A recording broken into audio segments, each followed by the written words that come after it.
Baik, bismillahirrahmanirrahim. Assalamualaikum warahmatullahi wabarakatuh.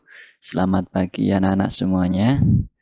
Alhamdulillahirabbil alamin, di kesempatan pagi hari ini Allah masih memberikan kita kenikmatan hidup.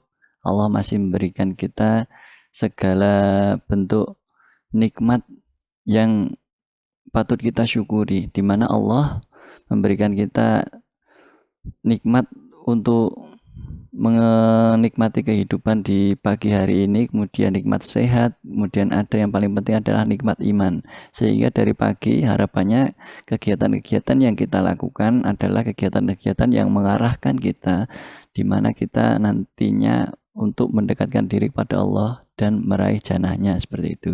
Kemudian yang kedua, salawat dan salam semoga senantiasa tercurah kepada junjungan Nabi Allah, Nabi Muhammad SAW, di mana berkat perjuangan beliau, di mana berkat perjuangan Nabi Muhammad SAW, kita semuanya dapat mengerti Islam, sehingga di pagi hari ini atau mungkin di hari-hari sebelumnya kita sudah bisa menjalankan agama Islam dengan benar-benar yang sudah dituntutkan oleh Rasulullah. Baik, di kesempatan pagi hari ini Bapak akan melanjutkan kembali penjelasan Bapak yang sebelumnya berkaitan dengan materi tentang keanekaragaman hayati, di mana pertemuan sebelumnya itu sudah kita bahas sedikit tentang jenis-jenis keanekaragaman hayati. Kemudian kita juga sudah bahas bagaimana contoh-contohnya atau mungkin tipe-tipe dalam keanekaragaman hayati itu seperti apa, kayak gitu. Baik, kemudian untuk pagi hari ini kita akan lanjutkan kembali untuk pembahasan materi selanjutnya, masih berkaitan dengan keanekaragaman hayati. Jadi ini materi yang kedua untuk keanekaragaman hayati, yaitu tentang penyebaran flora dan fauna di Indonesia. Jadi kalau kita membahas tentang keanekaragaman hayati, Indonesia itu kan sebagai negara yang mempunyai kekayaan keanekaragaman hayati yang sangat melimpah ruah, kayak gitu. Entah itu dari floranya atau dari faunanya, kayak gitu. Jadi bagaimana kayak gitu cirinya, atau mungkin bagaimana karakteristiknya, kayak gitu. Jadi pada kesempatan pembelajaran hari ini nanti kita akan membahas tentang penyebaran flora dan fauna. Kemudian harapannya setelah nanti pembelajaran pada pagi hari ini, kita tahu bagaimana flora dan fauna itu dibagi dalam di Indonesia itu dalam beberapa bagian, kayak gitu. Nah, kita akan bahas. Kemudian harapannya nanti kalian juga tahu tentang tipe-tipenya seperti apa, karakteristiknya seperti apa, kayak gitu, dari flora maupun fauna yang ada di Indonesia, seperti itu. Nah, kita lanjutkan. Kita yang pertama akan membahas yang namanya sejarah, atau mungkin ya kita akan membahas latar belakang kenapa kita harus mempelajari penyebarannya, kayak gitu. Jadi ada salah satu tokoh di mana yang tokoh tersebut bernama Alfred Russel Wallace ini. Jadi melakukan ya semacam penelitian lah, kayak gitu, dengan menemukan adanya perbedaan. Jadi ada tokoh ini yang bernama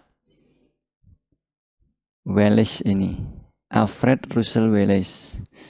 Jadi latar belakang namanya ini nanti yang nanti menjadikan batas-batasnya, nanti tipe-tipe nama-nama batas dari persebaran flora maupun faunanya, kayak gitu. Jadi Alfred Russel Wallace, atau kita sering menyebutnya Wallace ini, menemukan adanya perbedaan hewan di beberapa daerah di Indonesia, kayak gitu. Jadi hewan-hewan di Sumatera, Jawa, Bali, dan Kalimantan itu mirip dengan jenis-jenis hewan yang ada di daerah geografis oriental. Jadi geografis oriental itu seperti apa, kayak gitu, nanti kita akan jelaskan lebih lanjut. Nah, kemudian hewan-hewan yang ada di daerah Sulawesi, Nusa Tenggara, Maluku, dan Papua.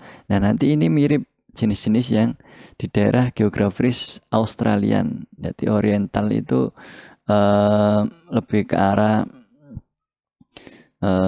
ya nanti kita lihat ciri-cirinya. Jadi lebih ke arah ke benua-benua yang agak besar, misalnya ke Asia sebelah ASEAN lah kayak gitu. Nah, kalau yang Sulawesi, Nusa Tenggara, Maluku, Papua ini mirip-mirip di hewan-hewan yang ada di Australia kayak gitu. Nah, kita akan lihat. Nah, ini salah foto dari tokoh yang meneliti, artinya yang menemukan bagaimana karakteristik masing-masing hewan yang ada di Indonesia kayak gitu. Nah, kemudian dari penelitiannya itu kemudian Wallace itu membuat semacam garis pembatas kayak gitu untuk membedakan kayak gitu. Garis pembatas dari Selat Lombok ke utara melewati Selat Makassar yang nanti kita yang disebut dengan garis Wallace. Nah, garis Wallace ini nanti yang memisahkan daerah geografis oriental yaitu Sumatera, Jawa, Bali, dan Kalimantan dengan daerah geografis Australian yaitu Papua, Maluku, Sulawesi, dan Nusa Tenggara kayak gitu. Jadi adanya garis, nanti kita akan lihat, ada petanya nanti kita akan lihat di slide-slide selanjutnya. Jadi tokoh yang bernama Wallace ini membuat sebuah garis yang memisahkan dua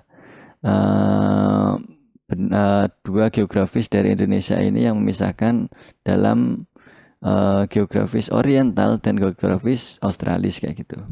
Nah, kemudian ada tokoh lain yang mengungkapkan bahwa ya istilahnya memperbaiki kayak gitu, memperbaiki pernyataan. Kalau sebelumnya Wallace tadi membagi dua atau membagi dua dari dua sisi yang oriental dan australis. Nah, ini ada tokoh yang bernama Mark Webber. Mark Webber ini ya menyatakan bahwa hewan-hewan yang ada di Sulawesi, jadi yang ada di Sulawesi itu tidak sepenuhnya dapat dikelompokkan sebagai hewan Australia. Sebab beberapa di antaranya memiliki ciri seperti hewan oriental kayak gitu. Jadi Max Weber ini mengungkapkan kalau di antara terutama di pulau-pulau yang ada di Sulawesi dan sekitarnya itu tidak semuanya itu masuk ke hewan-hewan yang Australian kayak gitu. Jadi ada hewan-hewan yang di sekitar Sulawesi itu yang memiliki ciri seperti hewan-hewan yang ada di oriental. Nah, nanti yang akan melatar belakangi kenapa nanti ada yang namanya daerah peralihan kayak gitu. Nah, hewan yang terdapat di Sulawesi merupakan hewan peralihan antara hewan oriental dan Australia kayak gitu. Makanya nanti akan ada yang namanya garis Weber. Jadi nanti melintang atau membujur garis pembatasnya itu di sebelah timur Sulawesi ke utara hingga timur NTT ya. Jadi ini yang nanti memisahkan antara atau mungkin yang sering kita sebut dengan garis Weber kayak gitu. Jadi antara hewan oriental dan hewan Australia nanti ada semacam dipisahkan oleh Max Weber ini kayak gitu. Nah ini tokohnya, tokoh Max Weber yang mengungkapkan atau memperbaiki pernyataannya sebelumnya dari Wallace kayak gitu. Nah, ini persebaran fauna atau hewan yang ada di Indonesia. Nah, tadi saya sebutkan kan. Jadi sebelumnya Max garis Wallace ini memisahkan dua kayak gitu. Memisahkan dua bagian, yaitu daerah oriental, daerah sebelah sini ini yang oriental, kemudian yang australis kayak gitu. Nah, kemudian Max Weber ini mengungkapkan bahwa yang ada di Sulawesi ini tidak semuanya mirip dengan Australian kayak gitu, tapi ciri-cirinya ada malah lebih ke arah ke oriental yaitu. Makanya ada garis Weber lah, ini garis Wallace kayak gitulah. Ini ada garis Lydekker. Apa itu garis Lydekker kita akan bahas. Nah, garis Wallace, garis Weber, dan garis Lydekker. Nah, wilayah asiatis, wilayah peralihan, dan australis. Nah, saya sebutkan tadi di awal asiatis. Nah, ini sama oriental kayak gitu, sama kayak gitu.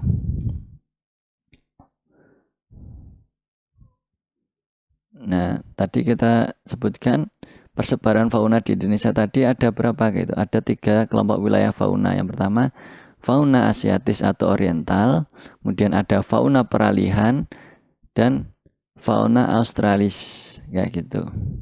Nah, dari masing-masing mempunyai ciri-ciri tersendiri kayak itu, mempunyai ciri-ciri atau karakteristik masing-masing. Nah, ini tipe fauna asiatis itu tersebar pada wilayah Sumatera, Jawa, Kalimantan, dan Bali. Nah, ciri-ciri fauna tipe asiatis itu apa? Jadi ciri-cirinya itu yang pertama, terutama kalau mamalia itu memiliki ukuran tubuh yang besar. Nanti hewan-hewannya seperti apa akan Bapak contohkan. Jadi mamalianya memiliki ukuran tubuh yang besar. Itulah ciri-ciri fauna tipe asiatis kayak gitu. Nah, kemudian selanjutnya terdapat mamalia primata. Ya misalnya kera, kayak gitu. Ciri-ciri tipe-tipe fauna yang ada di asiatis itu seperti itu. Misalnya ada semacam primata gitu. Nah, kemudian burung atau aves ini umumnya memiliki warna bulu yang kurang menarik kayak gitu. Kurang menarik dan tidak beragam. Ciri-ciri tipe fauna yang di asiatis seperti itu. Nah, kemudian burung memiliki suara yang merdu. Ini juga salah satu ciri-ciri fauna yang ada di tipe asiatis kayak gitu. Nah, kemudian ini contoh hewan yang ada di tipe-tipe asiatis yaitu misalnya gajah atau Elephas maximus ini. Nah, ini kan mamalia yang besar kayak gitu ukurannya. Nah, kemudian ada yang namanya badak atau Dicerorhinus sumatraensis ini, badak Sumatera kayak gitu. Nah, kemudian ada harimau atau Panthera tigris sumatrae ini yang karakteristik ditemui kalau sering menyebutnya harimau Sumatera itu. Kemudian nah ini orangutan atau Bongo pygmaeus ini primata, salah satu cirinya kan juga itu. Nah, kemudian ada juga burung murai batu. Lah ini warnanya memang kurang menarik, artinya memang nggak semenarik nanti yang ada di Australian yaitu. Cuma memang suaranya bagus kayak gitu. Nah, ini kan biasa saja cuma hitam putih kayak itu. Cuma nanti suaranya bagus. Nah, ini tipe-tipe burung yang ada di tipe asiatis itu seperti ini kayak gitu.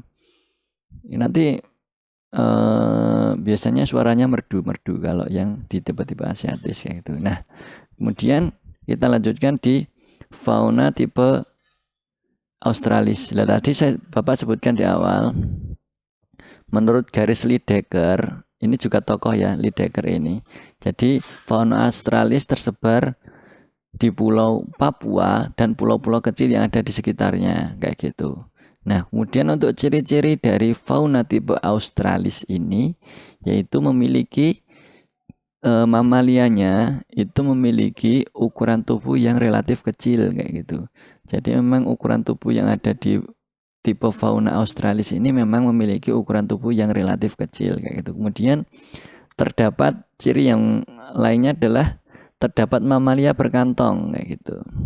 Nah, ini kan tipe-tipe fauna tipe australis seperti itu, memiliki kantong biasanya mamalianya kayak gitu. Nah, kemudian burung memiliki warna yang menarik kayak gitu. Jadi kebalikannya sama yang tipe asiatis tadi atau orientalis gitu.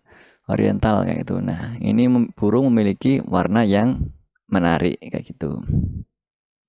Kemudian biasanya warnanya itu bagus tapi kurang memiliki suara yang merdu. Jadi kebalikan lah kayak gitu. Kalau yang ada di asiatis tadi warna burungnya memang kurang menarik, cuma biasanya suaranya merdu kayak gitu. Itu salah satu ciri dari fauna australis kayak gitu. Nah, jadi untuk fauna australis ini memang punya, kalau menurut garis Weber itu fauna australis tersebar di Papua dan Maluku. Tapi kalau menurut garisnya Lydekker, fauna australis itu tersebar di Pulau Papua dan pulau kecil sekitarnya kayak gitu. Ini yang membedakan kayak gitu. Jadi kalau kalian pahami lagi, coba kita lihat petanya tadi. Kita kembali dulu yang ke peta yang di awal tadi. Kita kembali ke peta persebaran. Jadi tokoh-tokoh yang terlibat dalam persebaran fauna di Indonesia itu yaitu Wallace, Weber, dan Lydekker. Jadi kalau Wallace tadi kan membagi dua bagian kayak gitulah. Kemudian dari dua bagian ini kemudian ada yang Weber ini mengungkapkan bahwa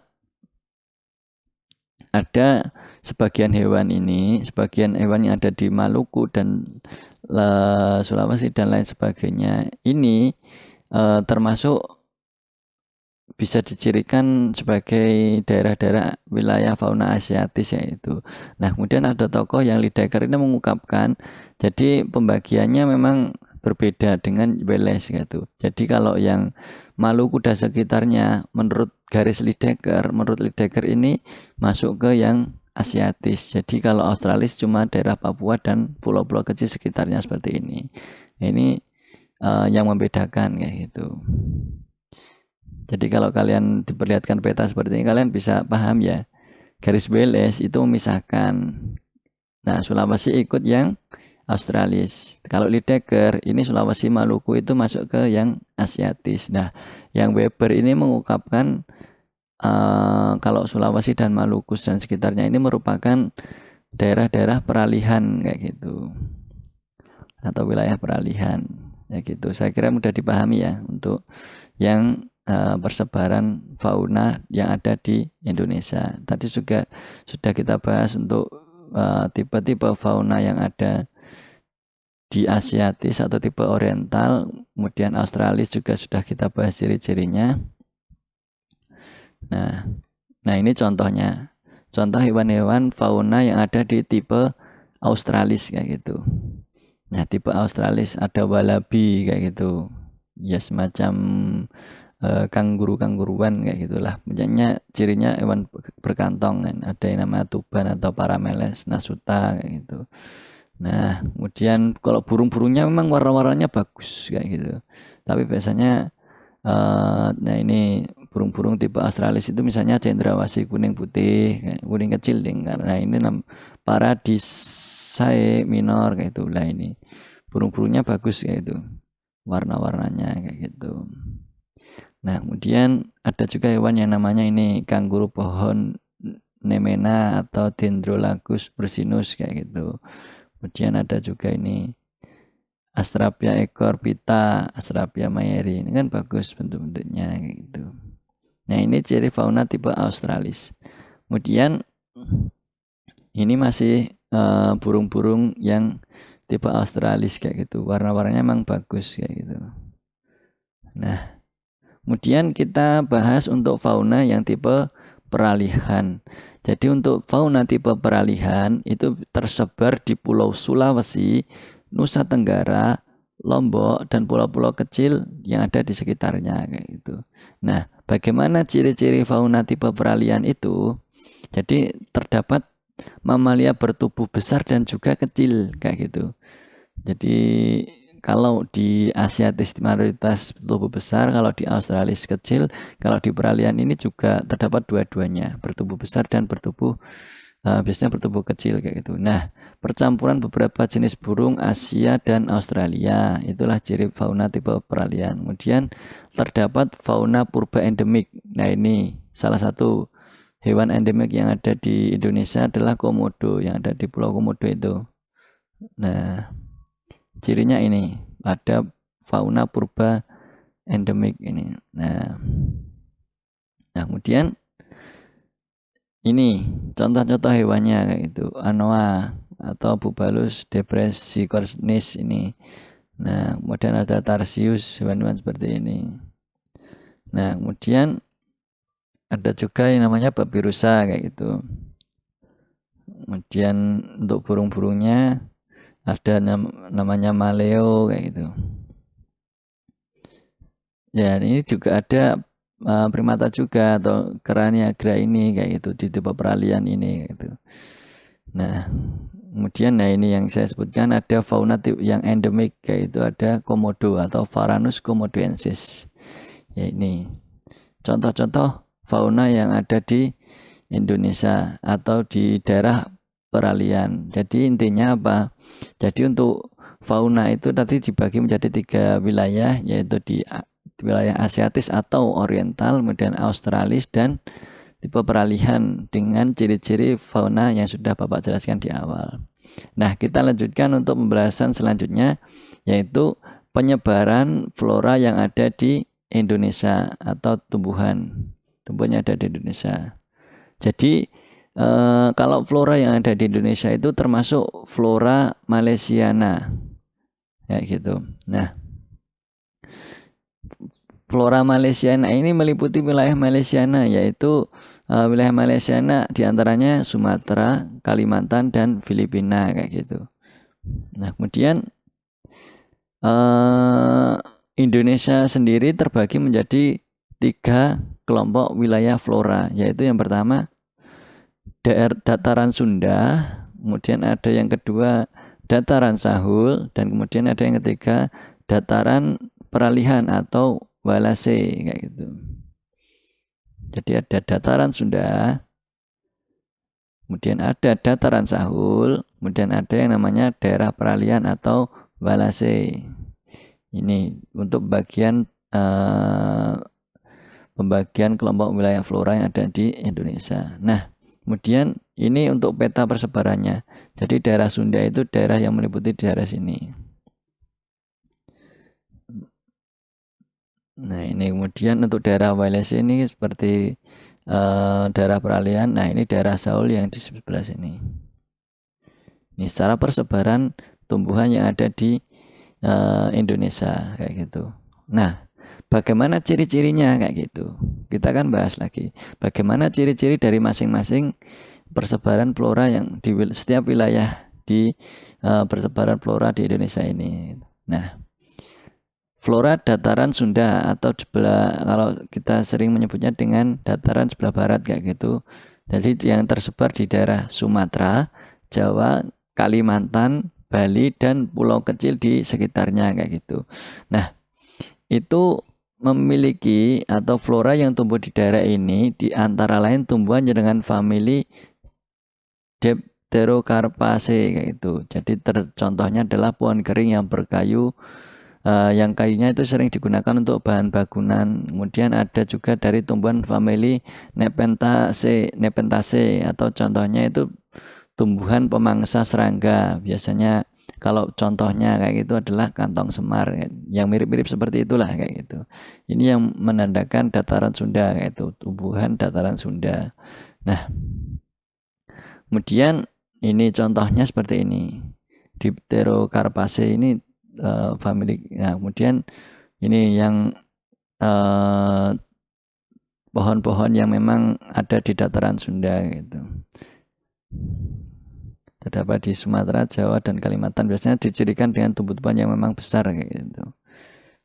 Nah, ini juga salah satu contoh yang ada flora di dataran Sunda, ada Rafflesiaceae dan Nepenthaceae. Jadi kelompok famili yang ada di dataran Sunda gitu.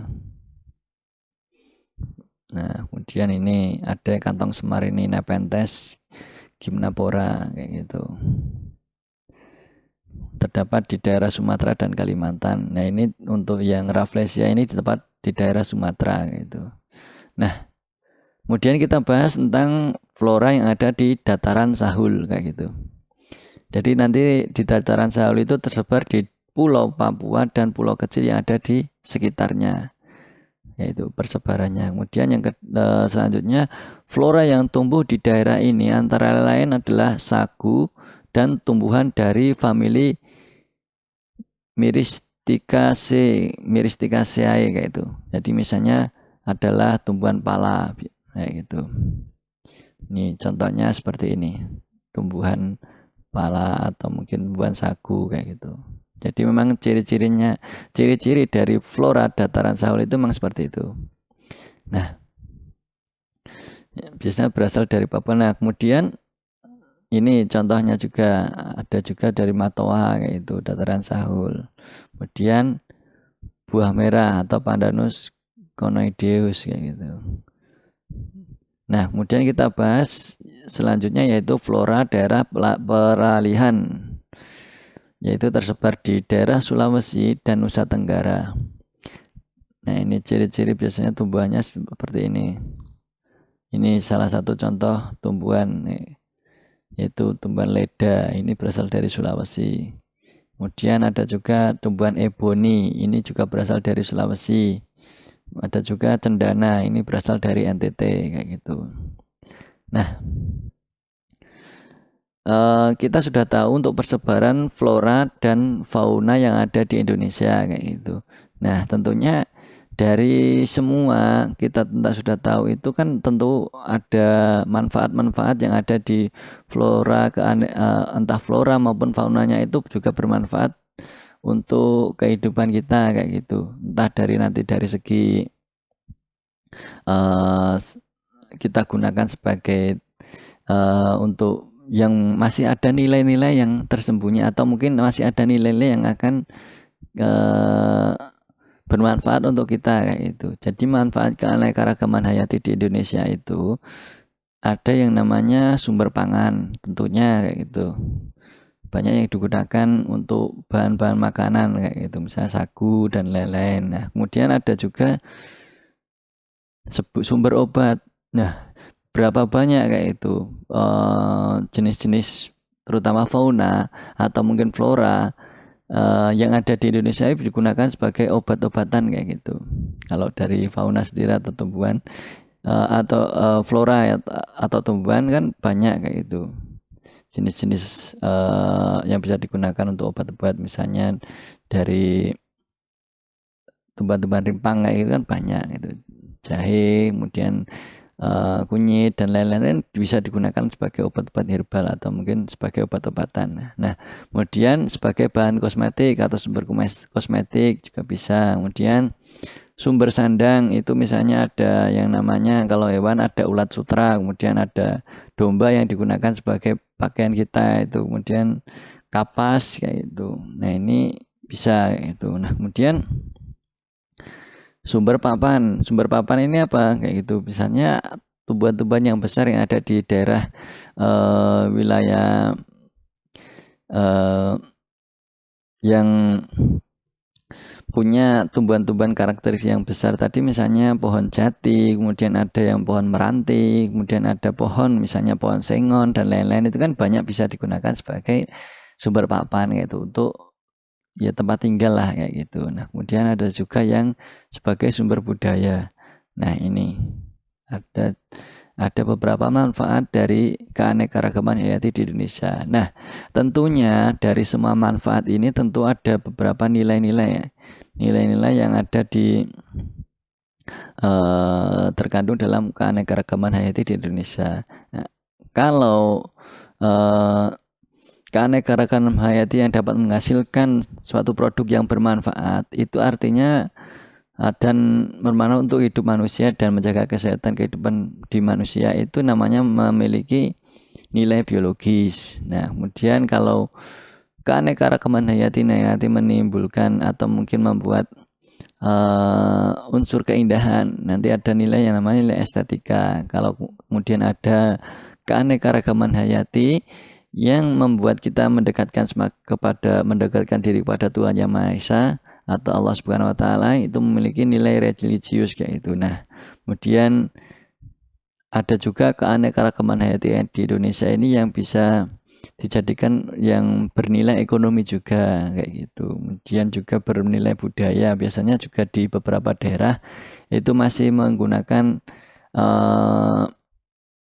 hewan-hewan atau tumbuhan-tumbuhan tertentu yang bersebaran atau mungkin yang ada di Indonesia itu sebagai sumber budaya kayak itu, sebagai karakteristik kebudayaan di suatu daerah kayak gitu.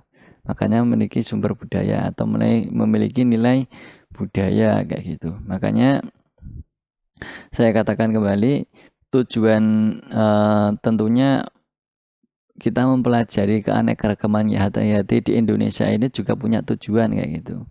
Supaya apa? Ya kita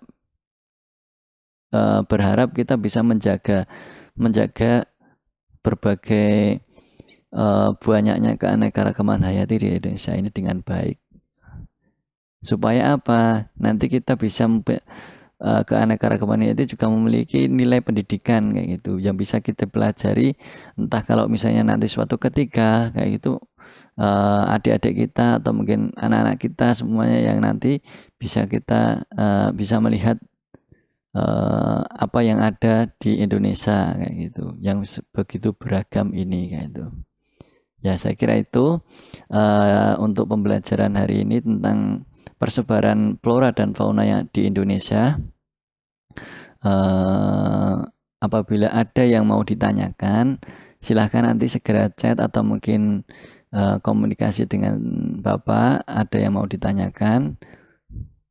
Kalau masih ada yang dibingungkan seperti itu, jangan sampai nanti kalau misalnya masih bingung nggak tanya, nah nanti ketika misal ada evaluasi kok masih bingung kayak gitu kan, eman-eman kayak gitu. Ya saya kira ini yang dapat Bapak sampaikan untuk materi yang kedua tentang keanekaragaman hayati. Kurang lebihnya Bapak mohon maaf. Billahi taufiq wal hidayah. Wassalamualaikum warahmatullahi wabarakatuh.